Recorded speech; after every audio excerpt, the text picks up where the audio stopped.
Kita pada hari ini akan mengikuti in-house training IHT. Mudah-mudahan bisa terlaksana dengan baik. Saya mohon untuk mendengarkan, mencatat apa yang nanti dikemukakan oleh narasumber ini dengan mengucapkan Bismillahirrahmanirrahim. IHT in-house training untuk peningkatan kompetensi guru dalam penggunaan media pembelajaran berbasis TIK secara resmi saya buka. Untuk itu kita sedang acara puncak yaitu pematerian. Materi pertama yang akan dibawakan oleh Ibu Tesi Rismayanti SR MPD. Beliau adalah Kepala Sekolah ASN Prestasi 2009 dan Sekretaris K3 SD Kabupaten Subang. Kepadanya saya persilakan. Pertama-tama mungkin bagi saya ini Pak merupakan reuni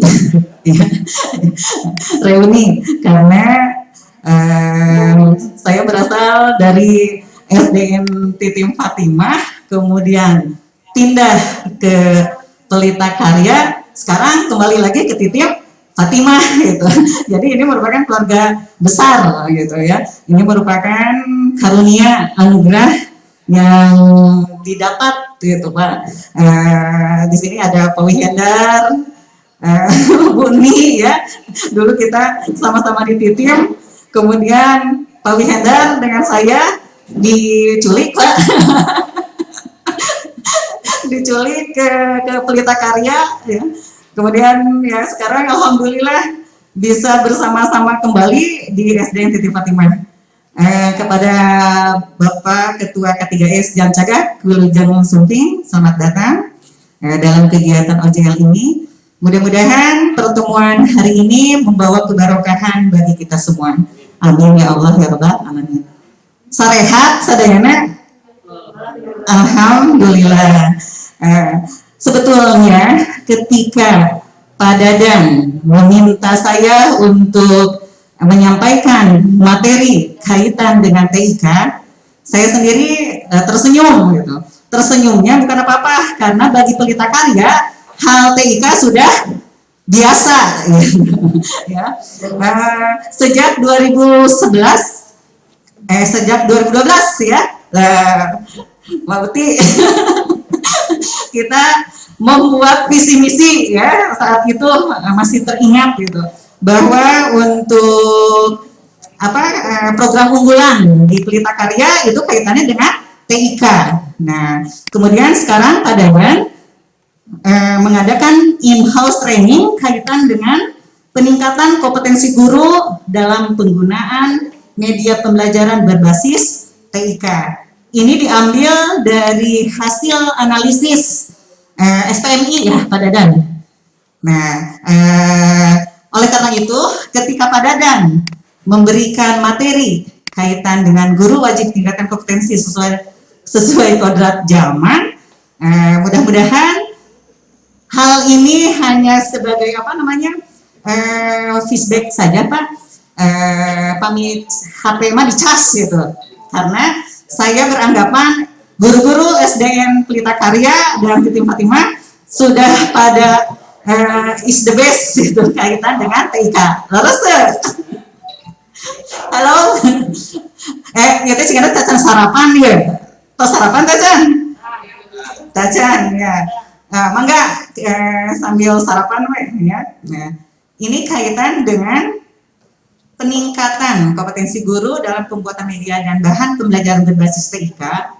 Sebelum Pak Dadang lebih lanjut membahas bagaimana merancang bahan ajar, tentunya yang paling mendasar itu adalah SDM-nya.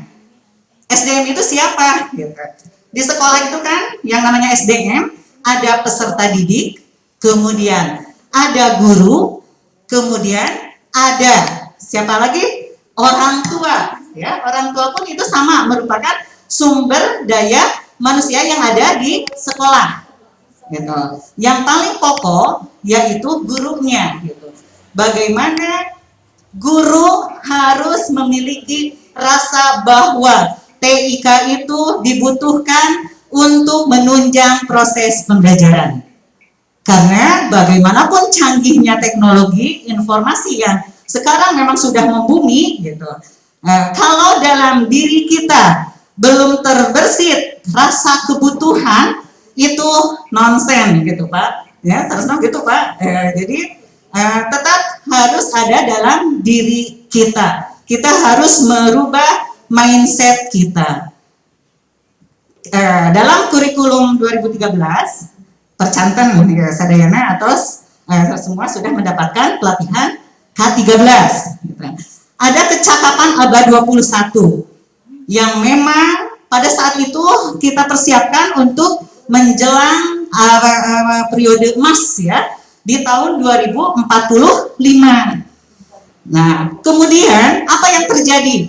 Di tahun 2019 ya Pak, kita bulan Maret mendapat ujian dari Allah Subhanahu wa taala dengan adanya wabah virus corona gitu.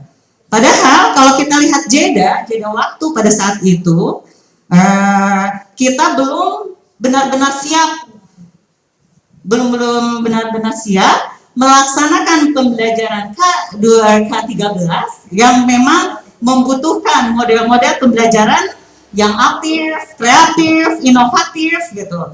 Itu pada saat itu tatap muka saja kita masih membutuhkan waktu untuk memperbaiki diri dalam proses pembelajaran.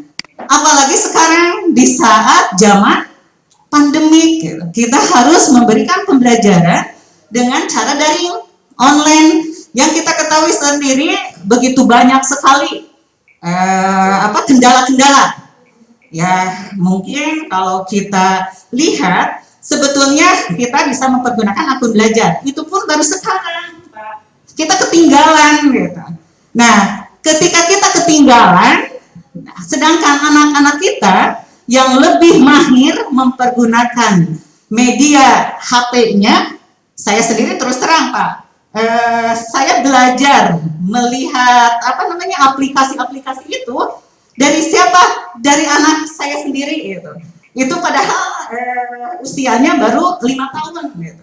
Tapi anak dengan padahal belum bisa membaca, belum bisa menulis, dia menggunakan instingnya.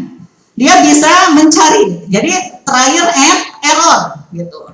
Nah, bagaimana itu anak gitu. Sedangkan kita sendiri sebagai gurunya, kadang kita ketinggalan.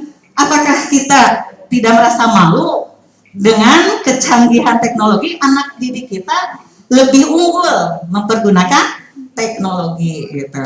Jadi sebetulnya kalau kita flashback lagi ke belakang gitu, mungkin ada sistem dalam diri kita, memanage diri kita. Kita biasanya ada di zona aman gitu. Tapi insya Allah untuk SDN Pelita Karya, untuk Titim Fatimah itu tidak Pak. Ya, saya yakin gitu ya, tidak ketinggalan gitu. Oleh karena itu hari ini saya hanya mengingatkan saja, karena selama 1,5 tahun kita ber-BDR gitu ya, belajar dari rumah, walaupun memang belajar dari rumahnya bisa melalui online, kemudian bisa melalui offline dan kombinasi. Sekarang pun sama Pak, sebetulnya kita masih menggunakan blended learning, yaitu PJJ dengan PTM terbatas gitu. Ya mudah-mudahan Bapak Kepala Sekolah di sini sudah memaparkan bagaimana prosedur PTM terbatas di sekolah gitu. Ini luar biasa. Ada kepala sekolah baru cakep yang nanti akan memaparkan. Nah, ada kompetensi abad 21. Cing, kinten-kinten, masih emut. Apa saja yang ada di dalam kompetensi abad 21? Literasi, itu berarti masuk ke kecakapan. Luar biasa. Nah, kompetensi abad 21. Maka nah, berarti alhamdulillah pertemuan hari ini kita hitung-hitung ngecas ya. Men HP mah bicara deui gitu. Luar biasa. Creative thinking, kemudian inovasi. Santai gue. Kaitan dengan critical thinking sama dengan berpikir kritis, ya. Kemudian berpikir kritis kaitannya dengan berpikir tinggi, ya, sama HOTS. Kalau kita perhatikan itu HOTS, ya, critical thinking dan problem solving, ya. Problem solving itu pemecahan masalah. Ketika pembelajaran dikemas, bagaimana kita membuat siswa supaya bisa berpikir kritis dalam menghubungkan peristiwa-peristiwa atau kejadian-kejadian masalah yang kontekstual, gitu. Karena kunci dari pembelajaran itu yaitu harus kontekstual. Jangan sampai pembelajaran itu tekstual, ya, gitu. Kemudian ada kreatif dan inovatif, ya, kreatif dan inovatif. Kemudian ketika kita sekarang sedang mengadakan apa? Communication, ya, komunikasi. Kemudian adanya kolaborasi. Itu adalah kompetensi abad 21 yang dulu pernah digulirkan, ya. Wauti nuju janten IN, ya. Ayeuna terus hilap soalnya kita kadang berpikir kan ada yang dari mudah ya sulit. Ketika yang sulit terkuasai, nu mudah harilap deui gitu, ya. Jadi ada long term memory, ada short term memory, ya. Manusia itu kan ada long term memory, ada short term memory. Ketika ingatan jangka panjang kita, ya. Kemudian ingatan ieu teh naon saha deui nya ieu teh hilap deui gitu. Itu masuk ke mana? Long term memory atau pikun? Oh, pikun. Jadi kan ada long term memory, ada short term memory. Sekarang kita kumpul-kumpul membahas kaitan dengan kompetensi abad 21. Pas keluar, naonnya tadi teh. Nah, ini kaitannya dengan short term memory, ya, ini short term memory. Nah, bagaimana pembelajaran bisa menjadi long term memory? Tentunya itu adalah adanya proses. Adanya yang namanya belajar itu pasti harus mengalami, gitu. Bagaimana anak akan mengingat jangka panjangnya atau ingatan panjangnya kalau tidak melalui proses yang panjang, gitu. Karena kalau kita lihat di AKM itu ada proses kognitif, kemudian ada konten, ada konteks. Ini kita ini sedang dihadapkan pada AKM. Ada proses kognitif, ada konten, ada konteks. Itu beda. Ada konten, ada konteks, gitu. Nah, kan bisa manjang katanya kena AKM gitu. Yang terpenting kita membahas bagaimana guru wajib tingkatkan kompetensi sesuai dengan kodrat zaman. Nah, ini ada kasus. Nah, kan orangnya ya kasus aja. Ini ilustrasi kasus. Manakah yang termasuk sebagai pembelajaran modern? Nah, kasus yang pertama kita kaji bersama-sama. Contohnya, tujuannya siswa kelas 3 SD dapat membedakan zat cair, padat, dan gas.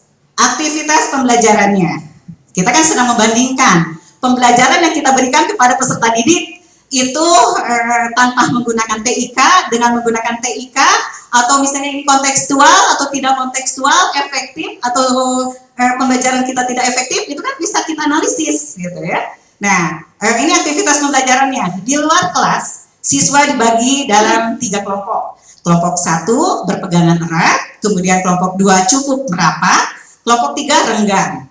Salah seorang siswa diminta menerjang kelompok-kelompok tersebut. Semua kelompok duduk berkumpul dan mendiskusikan apa yang terjadi. Setiap kelompok diminta mengambil apa saja yang bisa dibawa dari sekitar luar sekolah. Kemudian diminta mengklasifikasikan mana yang kategori padat, cair, dan gas. Nah, siswa kembali ke kelas, dilanjutkan dengan diskusi dan penjelasan mendalam dari guru. Dari ilustrasi tadi, bagaimana pembelajaran tersebut? Mangga dianalisis. Dan ada, ya mas, sambil diskusi, namanya oge ya. Kelas 3, Ibu, pembelajaran yang tadi ilustrasinya itu termasuk pembelajaran efektif atau tidak? Kalau tadi dilihat dari langkah-langkah pembelajarannya. Efektif? Efektif. Ya. Kemudian kontekstual tidak? Kontekstual. Mana ciri kontekstual? Anak dibawa keluar kelas. Kemudian, apakah menggunakan TIK? Menggunakan TIK tidak? Tadi dari ilustrasi tadi ada teknologi TIK yang dipergunakan tidak? Atau mana? Ya. Jadi, ya berarti tanpa menggunakan TIK. Artinya tadi tahapan langkah-langkah pembelajaran tadi itu sudah masuk ke pembelajaran efektif. Karena tujuannya tadi kan membedakan zat padat, cair, dan gas gitu. Nah, kemudian sudah kontekstual. Kita ada ciri. Nah, kemudian yang ketiga, tanpa menggunakan TIK. Itu sudah kita lakukan? Sudah ya. Nah, kita merefleksi diri kita gitu. Sudah mempergunakan materi tersebut sesuai dengan zaman kita atau ya zaman itu kan sekarang zaman corona sekarang ya. Kemudian, nah tadi ya kesimpulannya pembelajaran efektif, kontekstual, pasti menyenangkan gitu karena anak-anak kita dibawa ke luar. Nah, di SD Pelita Karya Makaran itu Pak pembelajaran yang sudah kita lakukan. Saksi na abdi. Saksi na pan bohong ya tete. Nah, walau tanpa TIK gitu. Tapi tahun 2012 kita sudah punya multi ya, hebat. Punya multi ya. Kemudian sekarang kasus yang kedua. Tujuannya sama. Siswa kelas 3 SD dapat membedakan zat cair, padat, dan gas. Aktivitas pembelajarannya. Di luar ruang kelas, siswa dibagi dalam 3 kelompok. Kelompok 1 berpegangan erat, kelompok 2 cukup rapat, kelompok 3 renggang. Salah seorang siswa diminta menerjang kelompok-kelompok tersebut. Semua kelompok duduk berkumpul dan mendiskusikan apa yang terjadi. Setiap kelompok diminta mengambil gambar apa saja dengan cara memotret menggunakan kamera handphone. Gambar hasil pemotretan ditayangkan melalui LCD proyektor. Kemudian siswa secara kelompok mengklasifikasikan ke dalam kategori cair, padat, dan gas. Dilanjutkan dengan diskusi dan menjelaskan penjelasan mendalam dari guru. Apa kesimpulannya? Pak Supardi? Pembelajaran efektif menggunakan TIK. Nah, pembelajaran efektif. Kemudian menggunakan TIK.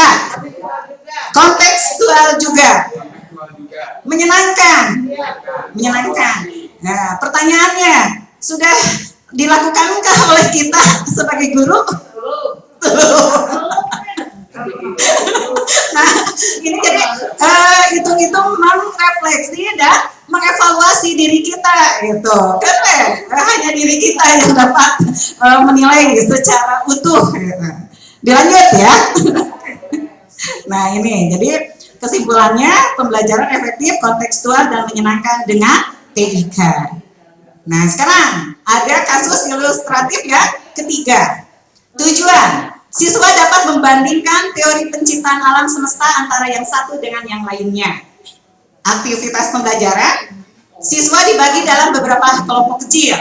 Setiap kelompok diminta untuk membahas salah satu teori dari buku yang telah disediakan. Setiap kelompok diminta menyajikan hasil bahasannya secara kreatif dengan menggunakan slide presentasi, PPT, tehnya, PowerPoint. Kemudian ada MS Word, gitu. Atau dengan cara lain, misalnya menggunakan karton, ya, gambar karton, disajikan dalam bentuk lagu, misalnya lagu kapungkur mah emut bangun datar teh, aya oh tapi nyanyikan hilap deui, teh abdi kita kan membuat kartonnya di guntingan, terus dari nyanyi baru teh tuh ngadak-ngadak hilap. Mungkin ada kelas lain yang ketika sudah menggunakan karton kemudian menyanyi, biasanya kelas 1 ya tahun kreatif, kelas 2. nah setiap kelompok mempresentasikan dan dibahas bersama. Kesimpulannya bagaimana? Kesimpulannya pembelajaran Tidak efektif. pembelajaran tidak efektif. Ada yang mengatakan tidak efektif. Membandingkan dengan menggunakan teori. Membandingkan dengan menggunakan teori. Siswa dapat membandingkan. Tidak kontekstual, bukan saya bukan. Tidak kontekstual. Tidak kontekstual. Kemudian menyenangkan tidak? Menggunakan TK.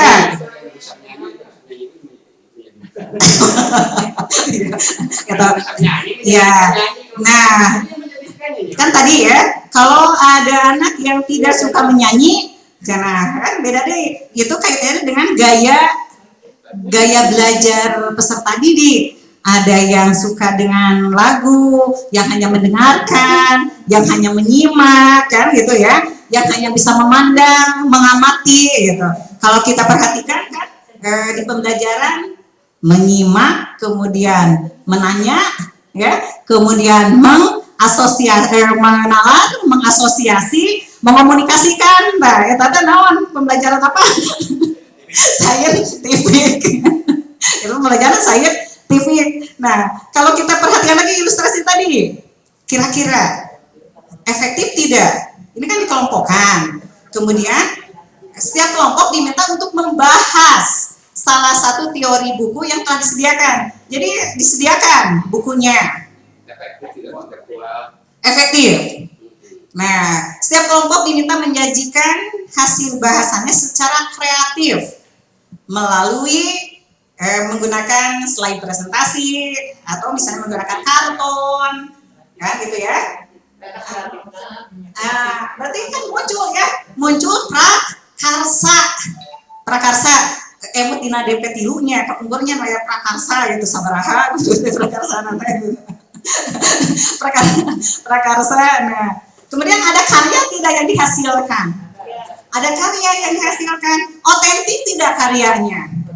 Otentik karena terbukti. Matakna kan pamenial di kelas, sadayana ya, hasil karya siswa dipajang. Nah, pokoknya mah terus sekedar dicari dewe di pelita karya mah. Ya, semua pinuh sampai ke dimasukkan ke file-file ya, gitu, masukkan ke file ya. Nah, artinya pembelajaran tadi kesimpulannya bagaimana? Pembelajarannya yang pertama efektif, kemudian kontekstual tidak? Sebetulnya masih kontekstual walaupun anak tidak masuk keluar, anak kan membandingkan buku, dina buku ada buku kan ada gambar-gambar, ya itu kan teori penciptaan alam semesta. Nah itu masih kontekstual walaupun anak tidak dibawa ke luar kelas, gitu ya Pak Ketua. Kemudian itu menyenangkan karena menggunakan TIK dan menghasilkan prakarsa dan karya otentik, gitu. Apakah sudah dilakukan? Sudah, gitu. Alhamdulillah. Sekarang yang terakhir, karena kalau membandingkan contoh harus beberapa. Yang sekarang tidak kontekstual. Sekarang tidak kontekstual. Jadi langsung sekarang tidak kontekstual. Kasus ilustratif keempat. Siswa dapat membandingkan teori penciptaan alam semesta antara yang satu dengan yang lainnya. Aktivitas pembelajarannya. Guru menjelaskan konsep penciptaan alam semesta menurut beberapa pakar. Kemudian penjelasan, dilakukan menggunakan 40 slide PPT. Jadi guru teh presentasi via LCD, model kieu gitu ya. Kemudian dilengkapi dengan animasi, barudak kieu animasi gitu ya. Ya barudak joget gitu. Kemudian ada memang kalau animasinya indah ya, menayangkan ciptaan Tuhan. Kemudian bisa kombinasi antara teks dan gambar. Pernah melakukan itu? Pernah kan? Kita sering menyajikan itu. Dilanjutkan dengan tanya jawab dan kesimpulan. Diakhiri dengan memberikan pekerjaan rumah. Nah, ini diakhiri dengan pekerjaan rumah. Bagaimana kesimpulannya? Kemana yang susah? Efektif tidak, Neng? Tidak kontekstual. Tidak kontekstual, ya, tidak kontekstual. Kemudian pembelajarannya efektif tidak? Tidak. Arti tidak, di mana tah? Bukti bahwa itu tidak efektif. Tujuannya. Tujuannya, Apa yang tidak? bersama dengan tujuannya. Karena dia sudah beberapa kali melihat Sampai tidak. ini. Sampai Yang beberapa kali sudah hafal dia jadi Itu mah diterka-terka, diterka-terka. Nah, ditayangkan slide kan kita. Kalau sekarang aja PJJ kan gitu, Iya. tayangan ya gitu. Nah, artinya itu kan tidak efektif sebetulnya gitu. Jangan jadi penonton. Anak jadi penonton, ya, anak jadi penonton. tidak membuat kesimpulan. Menyenangkan tidak? Tidak membuat kesimpulannya. Menyenangkan tidak? Tidak. Oh tidak menyenangkan. Jadi tidak menyenangkan kalau pakai TIK.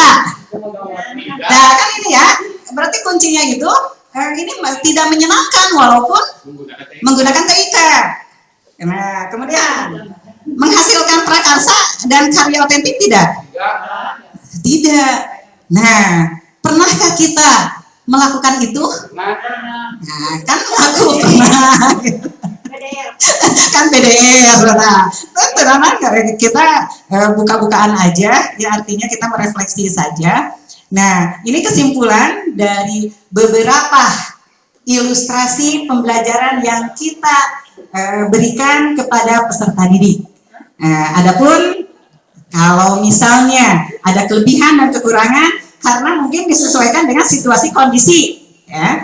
Anggap saja ini kalau kondisinya sedang normal. Nah, ilustrasi kasus tadi, pembelajaran yang satu, itu masuk ke mana? Masuk ke mana? Ilustrasinya. Berarti pembelajaran modern dengan teknologi sedia kala. Itu untuk ilustrasi yang pertama. Yang kedua, pembelajaran kuno, tapi dengan teknologi modern. Kemudian yang ketiga, ini pembelajaran modern dengan teknologi modern. Nah, yang keempat sama, pembelajaran modern dengan teknologi modern, tapi ternyata tidak efektif, kemudian tidak menyenangkan, tidak menghasilkan prakarsa. Sekarang kembali lagi kepada kita, di mana posisi kita? Ya, yang pertama, membelajarkan siswa dengan teknologi sedia kala. Yang kedua, mengajar siswa dengan teknologi modern. Yang ketiga, membelajarkan siswa dengan teknologi modern, ya, membelajarkan siswa dengan teknologi modern. Di mana posisi kita? Halo, di mana posisi kita? Posisi kahiji, kedua, ketilu. Dua, opat. Keempat. Keempat karena kita lagi pandemik ya, Pak. Jadi kalau kita simpulkan sejatinya teknologi pembelajaran adalah bukan tentang teknologi ya, tapi yang paling penting adalah bagaimana teknologi tersebut digunakan dengan tepat untuk membuat siswa belajar gitu. Karena belajar itu harus mengalami. Nah, 1,5 tahun budak urang mengalami pembelajaran dengan bermakna tidak? Kan buktosna orang tua ngeluh, emosional, nah ya muncul bosan, boring. Nah, banyak sekali kendala-kendala yang kaitan dengan PJJ. Eta mah yang hanya mempergunakan teknologi dengan saweaweana. Nah, sedangkan itu kebanyakan gitu. Kebanyakan pembelajaran menggunakan WA. Padahal di dalam akun belajar banyak sekali aplikasi-aplikasi kaitan dengan bagaimana kita membuat bahan atau merancang pembelajaran dengan menggunakan teknologi gitu ya. Nah, artinya kalau pembelajaran itu upaya agar membuat siswa mengalami gitu. Ya mudah-mudahan sekarang kita sudah ada PTM terbatas. Nah, eta we kaitannya dengan kemampuan orang tua gitu. Nah, eta mah sanestos rahasia umum ya, Bu. Nah, ketika akan mengajar, apa yang Anda pikirkan? Nah, yang pertama, materi apa yang akan saya ajarkan? Atau aktivitas belajar apa yang akan saya lakukan? Aktivitas. Kan kita punya HTT aktivitasnya gitu ya. Tapi apakah RPP sudah disediakan setiap saat? Ada di laptop. Ayah di laptop, nah. Pengakuan. Jujur ya, ada di laptop ya gitu. Nah, di masa pandemi sekarang, memang kita menggunakan KIKD esensial ya Bu. Pak. Nah, apakah kita sudah menganalisis KIKD esensialnya? Halo? Sudah. Bagaimana hasilnya? Nah, hasil analisis KIKD itu bisa kita implementasikan untuk bahan ajar ketika mana yang pas untuk PTM terbatas, mana yang bisa didaringkan. Jangan sampai ketika PTM terbatas budak masih menulis, anak masih ngaharuleng gitu. Jadi kita harus betul-betul merancang materi yang sangat esensial untuk diberikan pada saat PTM terbatas.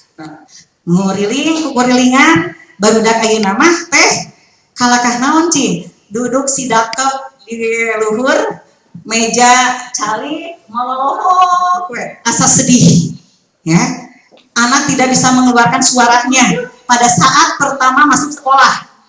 Oloho okcai aneh gitu ya, sampai kebetulan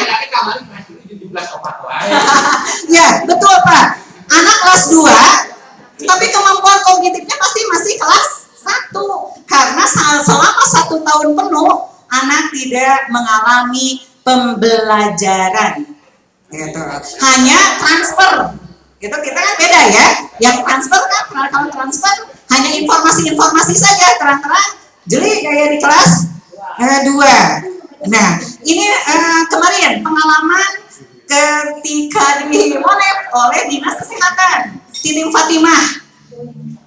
Masuk, kebetulan anak kelas 3 baru daftar apa ini akibat anak tidak ada PTM, tidak ada tatap muka, tidak ada aura yang menyenangkan bagi anak. Jadi anaknya masih kikuk di kelasnya.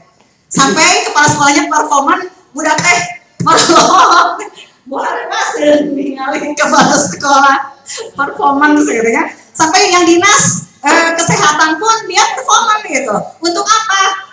Memberikan rangsangan, kan ada stimulus dan respon. Ketika kita memberikan stimulus, apa respon anak? Ternyata Pak, anak melihat gestur kita, ya, melihat bahasa tubuh kita, melihat bagaimana kita berekspresi, itu membawa motivasi yang sangat-sangat mendalam bagi anak kita. Ini kaitannya dengan karakter, gitu. Pendidikan karakter, performance, ya betul. Komonya Ibu Mahis performa nanti sangat menarik di hadapan anak. Kan kadang jadi ini resepnya Ibu guru teh gelis gitu, resep gitu. Nah, dari hal-hal tersebut itu membuat Dinas Kesehatan pun betul Bu. Saya sendiri sangat setuju dengan adanya PTM saat ini gitu, masih terbatas gitu.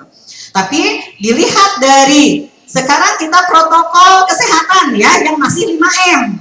Anak kan tidak boleh berdekatan, masih jaga jarak, masih ada aturan-aturan lain untuk saat ini karena kita menuju ke AKB. AKB itu adaptasi kebiasaan baru gitu. Nah, ini tantangan pembelajaran abad 21. Learning to use ICT, PS ya, using ICT to learn. Kayak Padadan, ya mah, bagian Padadan. Ini ada emerging, applying, kemudian integrating, ada transforming ya. Kemudian TIK. Posisi TIK dalam pembelajaran abad 21. Ini ya. Belajar tentang TIK, ICT as object, belajar melalui TIK, ICT as tool, atau belajar dengan TIK, ICT as medium.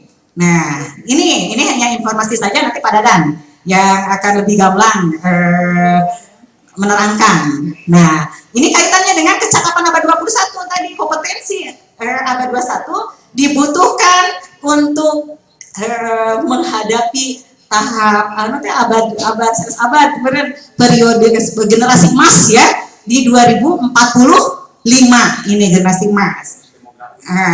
Kecakapan belajar dan inovasi, ada kreativitas dan inovasi, kemudian ada berpikir kritis dan memecahkan masalah. Tadi kan kompetensi abad 21 ya. Kemudian komunikasi dan kolaborasi itu dibutuhkan untuk kecakapan belajar dan inovasi. Gitu. Jadi yang tadi kompetensi abad 21 itu dibutuhkan untuk kecakapan belajar dan inovasi. Kemudian ada kecakapan informasi media dan teknologi. Ini kaitannya dengan literasi.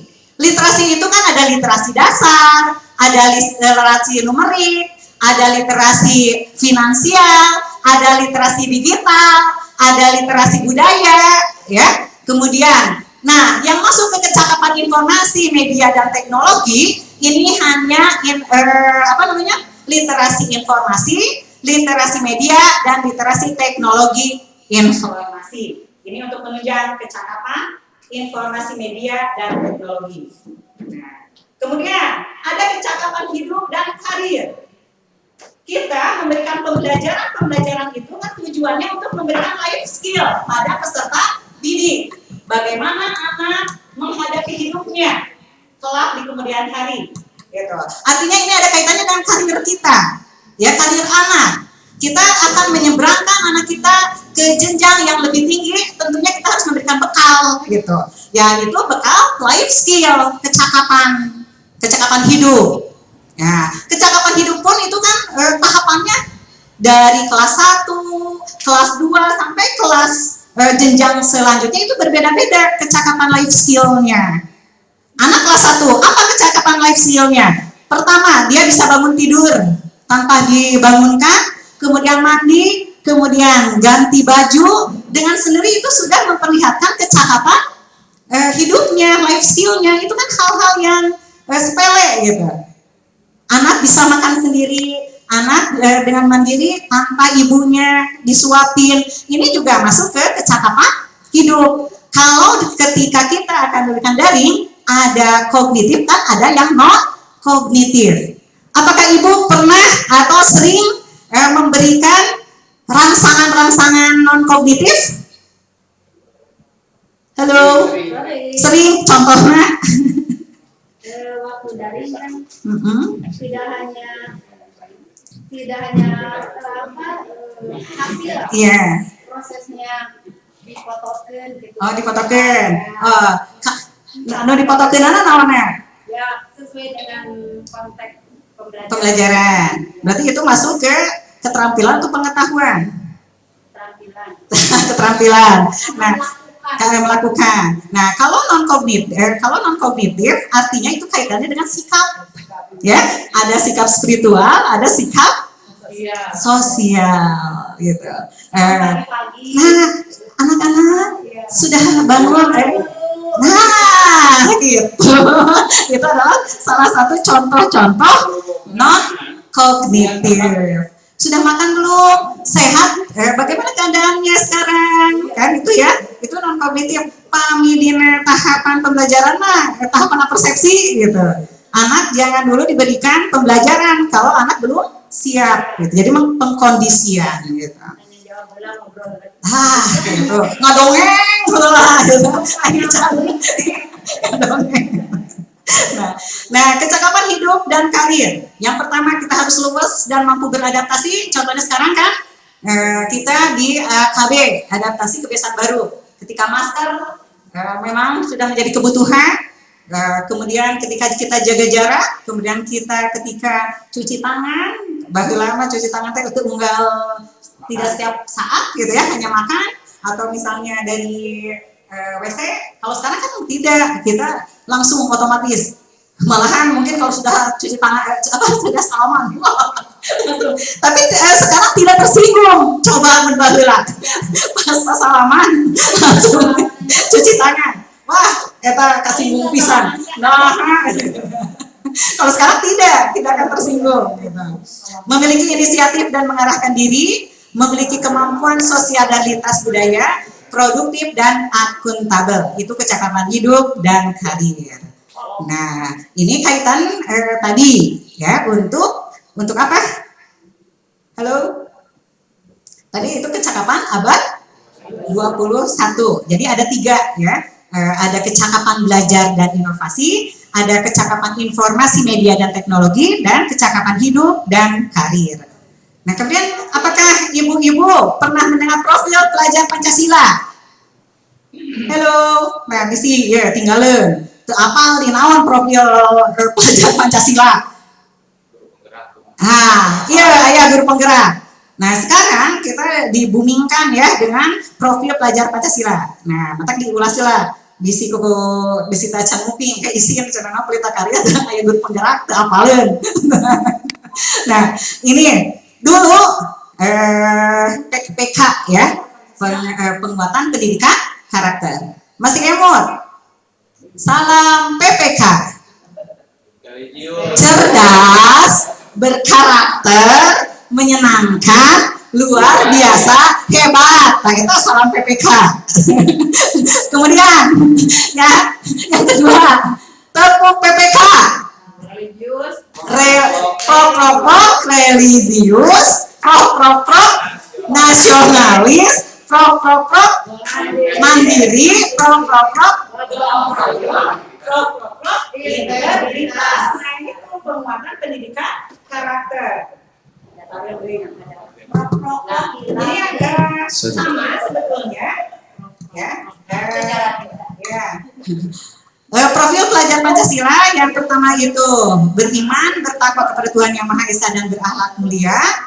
Kemudian berkebinekaan global, bergotong royong, kreatif, bernalar kritis dan mandiri. Nah ini, kalau beriman, bertakwa kepada Tuhan Yang Maha Esa dan berakhlak mulia, indikatornya akhlak beragama, akhlak pribadi, akhlak kepada manusia, akhlak kepada alam, akhlak bernegara. Itu ada di KIKD 1 ya, KIKD 1. Kemudian elemen kunci berkebinekaan global. Indikatornya mengenal dan menghargai budaya. Kemudian kemampuan komunikasi interkultural dalam berinteraksi dengan sesama.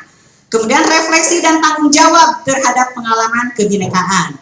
Ini pelajar Indonesia diharapkan dapat mempertahankan budaya luhur. Kemudian lokalitas dan identitasnya. Tetapi tetap berpikiran terbuka dalam berinteraksi dengan budaya lain. Nah, gotong royong. Kalau gotong royong ada kaitannya dengan kolaborasi, kepedulian, dan berbagi. Nah, kemudian mandiri, elemen kunci mandiri, kesadaran akan diri dan situasi yang dihadapi, kemudian ada regulasi diri. Nah ini, jadi mandiri itu ada kaitannya dengan regulasi diri kita. Yang kemudian bernalar kritis, tadi ada kaitannya dengan kompetensi abad 21. Elemen kunci bernalar kritis, yang pertama memperoleh dan memproses informasi dan gagasan, kemudian menganalisis dan mengevaluasi penalaran, Kemudian yang keempat, merefleksi pemikiran dan proses berpikir. Dan yang terakhir, itu indikatornya mengambil keputusan. Bagaimana kita dapat mengambil keputusan, itu kaitannya dengan bernalar kritis. Ya. Kemudian yang terakhir, ini kreatif, elemen kuncinya menghasilkan gagasan yang original, kemudian menghasilkan karya dan tindakan yang original. Gitu. Jadi urgensi dari penguatan karakter itu semakin kita rasakan sekarang ya Ibu Bapak di masa pandemi sekarang ini. Banyak sekali ada pergeseran-pergeseran sikap yang memang tadinya kita biasa berjabat tangan, kemudian cium tangan, anak kita sekarang cuma jauh. Jadi walaupun itu memang protokol ya, tapi ya, pasti ada pergeseran nilai-nilai. Nah, pasti kedepannya itu ada perubahan sikap dan kita akui banyak sekali perubahan karakter yang terjadi pada anak didik kita. Yang terpenting peran guru tetap pada the significant order. Jadi itu menjadi sumber keteladanan bagi peserta didik dalam pengembangan penguatan karakter. Gitu. Nah, ini ada atribut pembelajaran bermakna. Ada intentionality, ada content centrality, ada authentic words, kemudian ada active inquiry, ada construction of mental model, ada collaborative words. Nah, dikarenakan waktu yang diberikan tidak mencukupi, ditunggu oleh yang mones, mungkin tidak akan dipaparkan secara garis besar. Nanti bisa ditanyakan ke narasumber kedua. Gitu. Jadi narasumber ke-1 hanya memberikan informasi saja. Ya. Ini atribut pembelajaran bermakna. Nah, ini ada contoh pembelajaran abad 21, ada di HTTP year-nya. Nanti Pak Dadan yang akan lebih rinci bagaimana merancang bahan ajar TIK. Ini hanya contohnya saja. Mungkin ini sekilas info dari saya pribadi untuk reunian hari ini ya, karena saya sendiri masih termasuk keluarga besar SDN Pelita Karya walaupun sudah keluar dari grup